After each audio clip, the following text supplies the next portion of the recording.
Hello दोस्तों, welcome back to our channel law vacancy. आज के इम्पोर्टेंट सेगमेंट में हम जिस नोटिफिकेशन के बारे में डिस्कस करने जा रहे हैं वो government law college of Tamil Nadu ने निकाला है। और इन्होंने एसोसिएट प्रोफेसर, असिस्टेंट प्रोफेसर की जॉब पर काफ़ी अच्छी खासी वैकेंसीज निकाली हैं, काफ़ी अच्छी खासी इसमें पोस्ट रहने वाली है। और जो भी पर्सन इसमें पीएचडी क्वालिफाइड है तो वो आराम से अप्लाई कर सकता है। इसमें कोई भी एक्सपीरियंस की भी मांग नहीं की गई है, तो एक तरीके से फ्रेशर्स की ही जॉब है और परमानेंट बेसिस की जॉब है। तो आज की वीडियो में हम इसी से रिलेटेड सारी बातों को डिटेल से जानेंगे। लेकिन उससे पहले मैं एक छोटा सा रिमाइंडर ये दे दूं कि अगर आप हमारे चैनल पर नए हैं और साथ ही में एक लॉ फ्रेशर हैं, एक जुडिशरी एस्पिरेंट हैं या लॉ स्टूडेंट हैं, तो all over India legal field से रिलेटेड जितनी भी वैकेंसीज होती हैं, चाहे वो किसी स्टेट गवर्नमेंट ने निकाली हो या किसी सेंट्रल गवर्नमेंट ने निकाली हो, उन सब की जानकारी हमारे चैनल पर डेली बेसिस पर दी जाती है।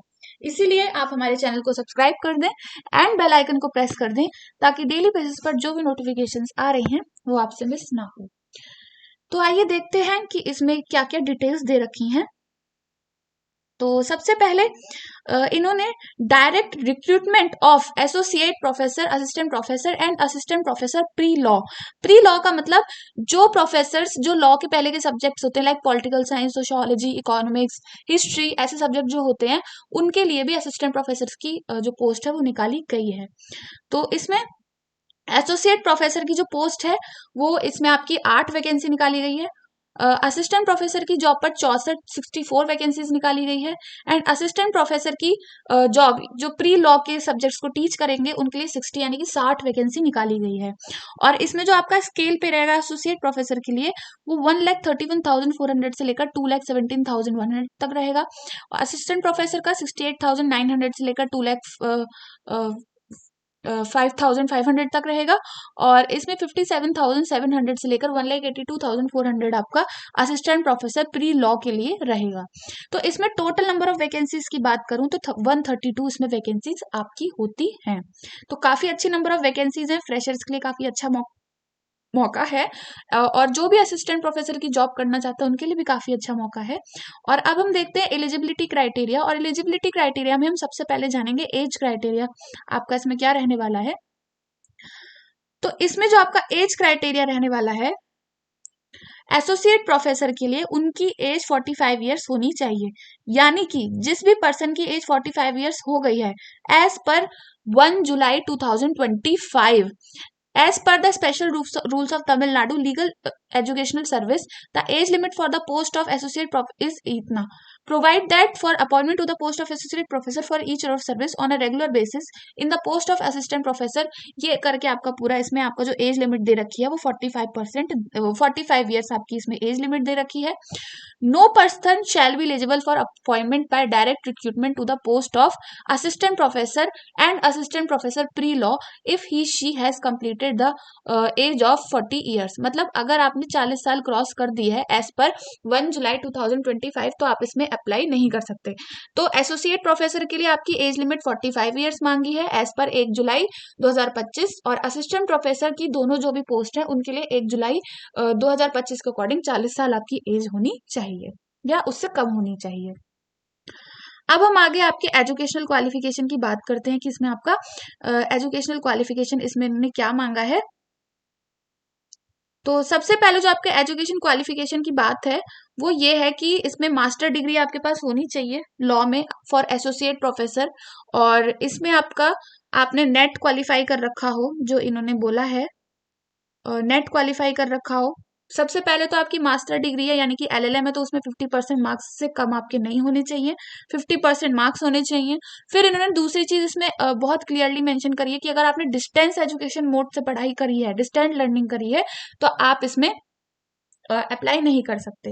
एक्सपीरियंस की बात करूं एसोसिएट प्रोफेसर के लिए तो इसमें आपका जो पीरियड 8 साल से, मतलब 8 साल आपने फैकल्टी ऑफ लॉ में टीचिंग करी हो या किसी लॉ कॉलेज में टीचिंग करी हो और किसी रिसर्च और एकेडमिक इंस्टीट्यूशन में करी हो टीचिंग, और एज अ असिस्टेंट प्रोफेसर आपने कहीं टीचिंग करी हो in any law college faculty वगैरह।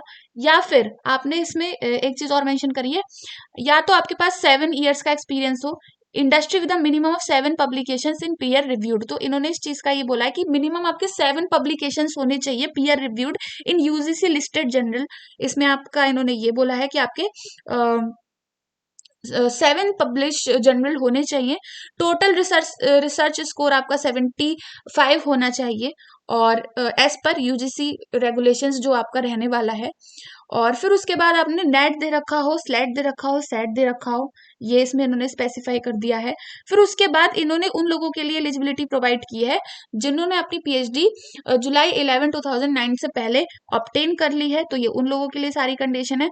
फिर फोर्थ कंडीशन इन्होंने ये रखी है कि आपके पास पीएचडी डिग्री होनी चाहिए लॉ में, तो इसमें आपके पास 8 साल का एक्सपीरियंस होनी चाहिए, और पीएचडी डिग्री होनी इसमें जरूरी है, और एलएलएम की डिग्री है विद आपकी 50% मार्क्स इसमें होना जरूरी है। अब हम असिस्टेंट प्रोफेसर की जॉब के लिए जान ले कि इसमें आपका क्या क्या दे रखा है। मास्टर डिग्री आपके पास होनी चाहिए, और उसमें आपके 55% मार्क्स से कम नहीं होनी चाहिए। इन्होंने इधर लिख दिया है 55% मार्क्स से आपका कम नहीं होना चाहिए, गुड एकेडमिक रिकॉर्ड आपका होना चाहिए। फिर उसके बाद इन्होंने इस चीज को इसमें क्लियर कर दिया है कि आपका अगर डिस्टेंट लर्निंग से आपकी पढ़ाई इसमें करी है आपने, तो आप इसमें अप्लाई नहीं कर सकते। फिर उसके बाद आपका इसमें आपने नेट क्वालिफाई कर रखा हो, स्लेट क्वालिफाई कर रखा हो, और सेट क्वालिफाई कर रखा हो, ये आपका इसमें इन्होंने क्राइटेरिया डाला है। और आपके पास अगर 11 जुलाई से पहले 2009 से पहले अगर आपकी डिग्री है तो वो उनके लिए रूल्स दे रखे हैं, और इसमें इन्होंने कोई भी एक्सपीरियंस नहीं बोला है। तो इस तरह से आपकी असिस्टेंट प्रोफेसर की जॉब एक फ्रेशर की जॉब हो जाती है अगर आपके पास एलएलबी की डिग्री के साथ एलएलएम प्लस पीएचडी है, तो आप इसमें अप्लाई कर सकते हैं। फिर उसके बाद इन्होंने एक चीज नोट में क्लियर करी है कि किसी भी कैंडिडेट ने अगर एलएलएम कॉन्ट्रैक्ट में किया है तो वो असिस्टेंट प्रोफेसर की जो बिजनेस लॉ की पोस्ट निकली है और लॉ ऑफ कॉन्ट्रैक्ट की पोस्ट निकली है उस पर अप्लाई कर सकता है। अगर किसी ने कॉन्स्टिट्यूशनल लॉ में किया है और इंटरनेशनल लॉ में किया है तो वो दोनों पोस्ट के लिए अप्लाई कर सकता है।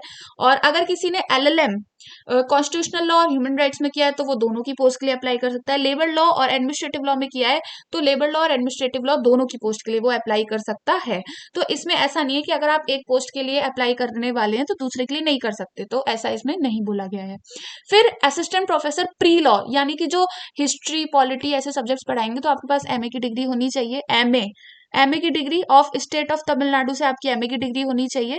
बाकी आपकी एलएलबी सॉरी एलएलएम की जो डिग्री है वो आपकी कहीं से भी हो सकती है, लेकिन इसमें इन्होंने एमए की डिग्री स्टेट ऑफ तमिलनाडु से बोली है। फिर जो भी candidates schedule caste schedule tribe से बिलोंग करते हैं उनके 50% मार्क्स से कम नहीं होनी चाहिए इन एमए डिग्री, और जो जनरल्स हैं उनकी 55% मार्क्स होने चाहिए इन एमए डिग्री। और फिर उसके बाद इनकी पीएचडी जो होनी चाहिए उसमें भी आपकी 50% ऑफ मार्क्स होने चाहिए जो आप पीएचडी की डिग्री आपने ली है इन योर कंसर्न सब्जेक्ट। फिर अगर आपने डिस्टेंस लर्निंग से पढ़ाई की है तो भी आपको इसमें कंसीडर नहीं किया जाएगा, आप इसमें अप्लाई नहीं कर सकते। फिर आपने नेट या स्लेट इसमें क्वालिफाई कर रखा हो। अब इसमें आपका कोई एक्सपीरियंस इन्होंने नहीं यहाँ पे मेंशन कर रखा है, तो आप इसमें आराम से अप्लाई कर सकते हैं। सो दो पोस्ट में फ्रेशर्स अप्लाई कर सकते हैं जिन्होंने पीएचडी डिग्री ले ली है, और एसोसिएट प्रोफेसर के लिए अच्छा खासा एक्सपीरियंस इसमें रिक्वायर किया गया है। अब हम आगे बात करेंगे आपका सिलेक्शन प्रोसेस इसमें कैसे रहेगा। तो आपको सिलेक्शन प्रोसेस के लिए थोड़ी सी इसमें दिक्कत आ सकती है, लेकिन इतनी बड़ी भी दिक्कत नहीं है, यू कैन इजिली क्वालिफाई और सिलेक्शन प्रोसेस। सो अभी मैं आपको अब आगे शो करती हूँ आपका सिलेक्शन प्रोसेस इसमें क्या रहेगा। सो इसमें आपका एग्जामिनेशन कंडक्ट कराया जाएगा, और एग्जामिनेशन जब आपका कंडक्ट कराया जाएगा तो उसमें सबसे पहला जो आपका एग्जाम होगा वो तमिल लैंग्वेज एलिजिबिलिटी टेस्ट का होगा। सबसे पहले इसमें मैं आपको दिखा दूं कि इसमें इन्होंने क्या लिख रखा है।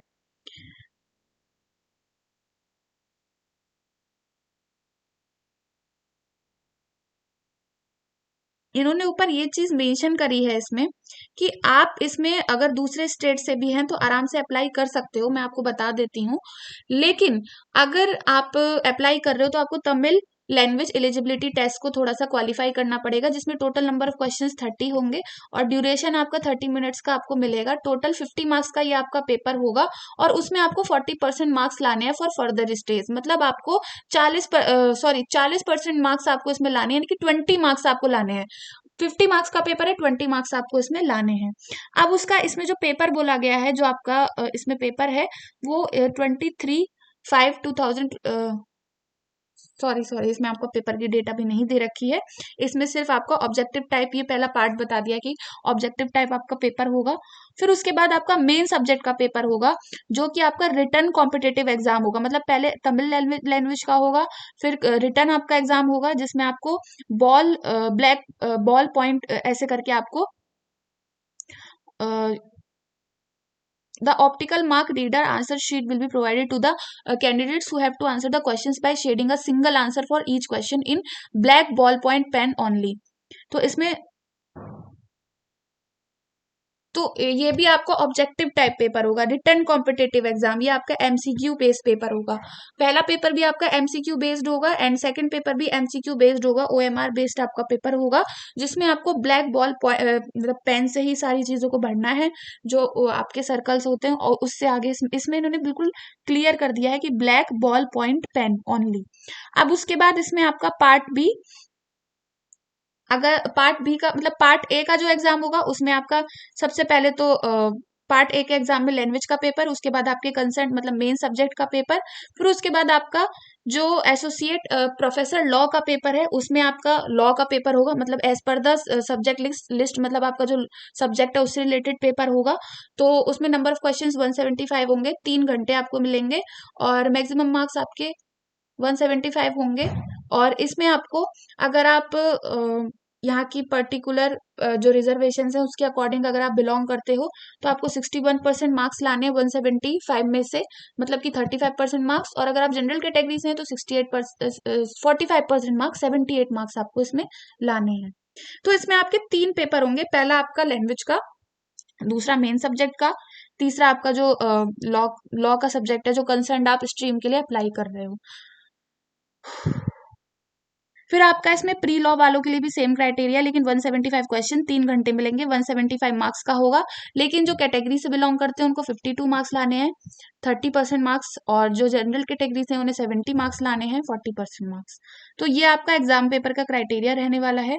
और इसमें आपके ये इन्होंने शिफ्ट बना दिया कि कैसे कैसे आपके सब्जेक्ट्स होंगे, कैसे कैसे पेपर। तो जब आप पीडीएफ को ध्यान से देखेंगे तब आपको वो चीज़ समझ आ जाएगी। प्री लॉ के सब्जेक्ट आपके English, sociology, political science and economics का इस पे वैकेंसी निकाली गई है।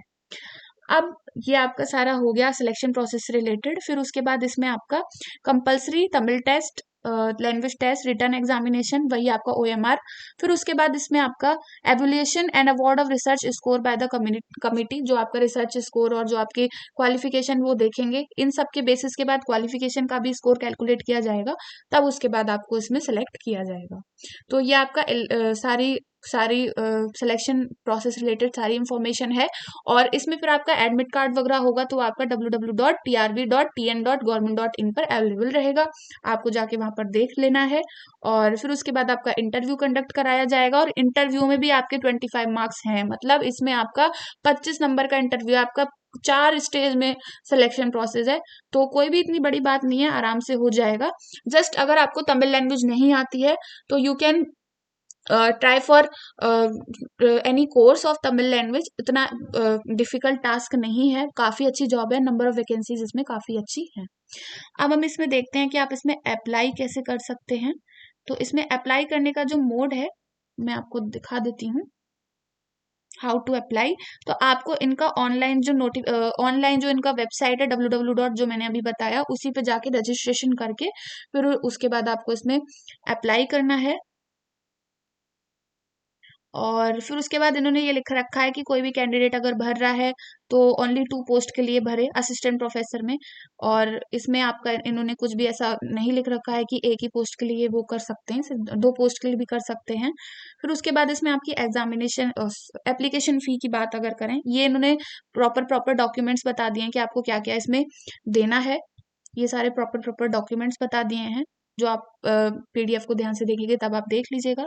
फिर उसके बाद हम इसमें डिस्कस करते हैं कि आपका एप्लीकेशन फी कितना रहने वाला है इसमें। तो एग्जामिनेशन फी आपका इसमें 600, the examination fee is 600 for each applicant for all the candidates, यानी कि SC SCA ST वालों को इसमें एग्जामेशन है। और उनकी जो फीस रहेगी वो 300 रहेगी। यानी कि जो कैटेगरी से बिलोंग कर रहे हैं, क्योंकि तमिलनाडु की पर्टिकुलर कैटेगरी है, उसमें अगर कोई बिलोंग कर रहा है तो 300 आपकी जो एग्जामिनेशन फी है वो रहेगी, यानी कि एप्लीकेशन फी।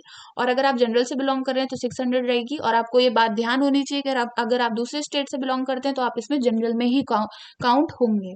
तो इस तरीके से यही आपकी इम्पोर्टेंट सारी इंफॉर्मेशन थी इस नोटिफिकेशन से रिलेटेड। और अगर आप इस नोटिफिकेशन को डिटेल से पढ़ना चाहते हैं या फिर इससे रिलेटेड आपकी कोई भी क्वेरी आती है तो आप हमारे टेलीग्राम चैनल पर जाकर क्वेरी पूछ सकते हैं और नोटिफिकेशन वहाँ पे देख सकते हैं। हमारे टेलीग्राम चैनल का लिंक आपको वीडियो के डिस्क्रिप्शन बॉक्स में दे दिया जाएगा। और all over India legal field से रिलेटेड जितनी भी वैकेंसीज आती हैं, चाहे वो स्टेट गवर्नमेंट ने निकाली हो या सेंट्रल गवर्नमेंट ने निकाली हो, उन सभी की जानकारी हमारे चैनल पर डेली बेसिस पर दी जाती है। इसीलिए आप हमारे चैनल को सब्सक्राइब कर दें एंड बेल आइकन को प्रेस कर दें, ताकि डेली बेसिस पर जो भी नोटिफिकेशंस आ रही हैं वो आपसे मिस ना हो। तो मिलते हैं नेक्स्ट वीडियो में नेक्स्ट नोटिफिकेशन के साथ। Thank you for watching.